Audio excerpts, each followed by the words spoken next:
Hey friends, this is the Miss Wolfie from our Half Acre Homestead, and today we're going to make crumpets.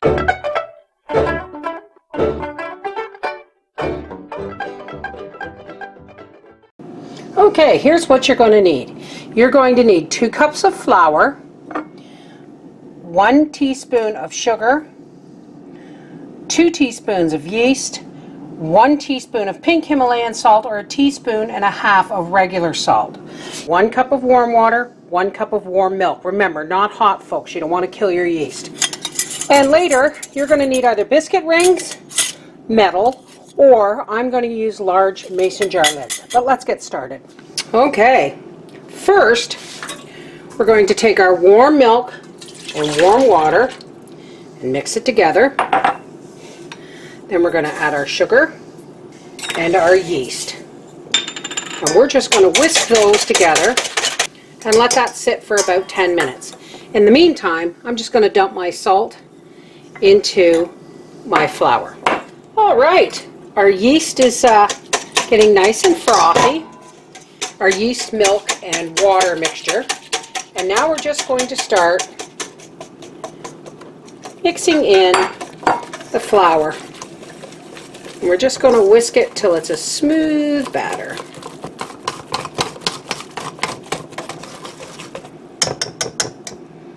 Alrighty. Now I'm going to take a piece of cling wrap. I have had this same box of cling wrap for probably, well over a year. I don't use it often, but there are some things that just need some saran wrap. And we're going to set this in a warm place. I'm just going to set it on my stove top because my oven has bread rising in it and it's a little bit warm. And we're going to let this sit for approximately an hour and a half to 2 hours until it's all risen and frothy. All right, we'll see you guys back here in about an hour and a half. Okay. It's been about an hour and a half, and look how lovely and bubbly and frothy our crumpet batter is. So now I've got my big skillet, and I have some organic avocado oil in the bottom. You don't need too much. And it has been heated up, but turned down to between medium and minimum. If you have biscuit cutters, that's great. I don't. Well, I do, but I only have one.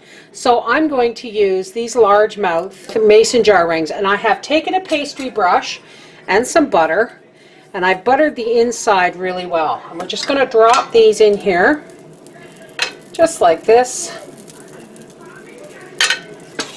And we're going to take our ladle, and we are going to spoon some of this wonderful crumpet batter just until it covers the bottom. Not too much, because these will rise.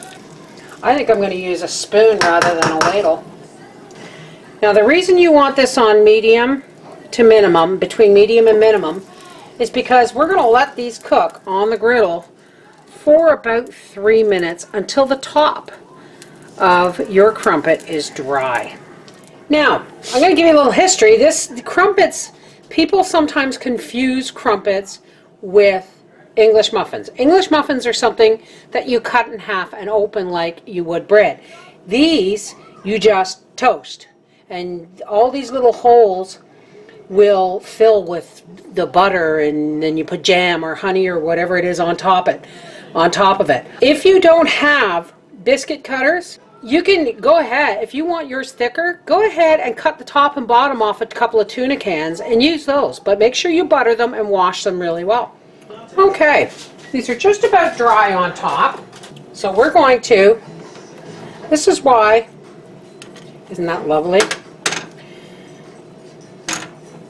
This is why you butter the rings. And we are just going to now flip these over. Yummy crumpets. When these are done, I'm going to finish the rest, and then I'm going to toast some of these for Papa with some butter and honey, and we'll see you Papa then. Didn't want honey, he just wanted butter. Because apparently my cooking is sweet enough. Try that with some jam. Jam or there you sausage go. round, some egg. It's not an English muffin. This is the Mrs. Wolfe from our Half Acre Homestead saying, it doesn't matter what you put on your crumpet, you're going to love it. Bye-bye.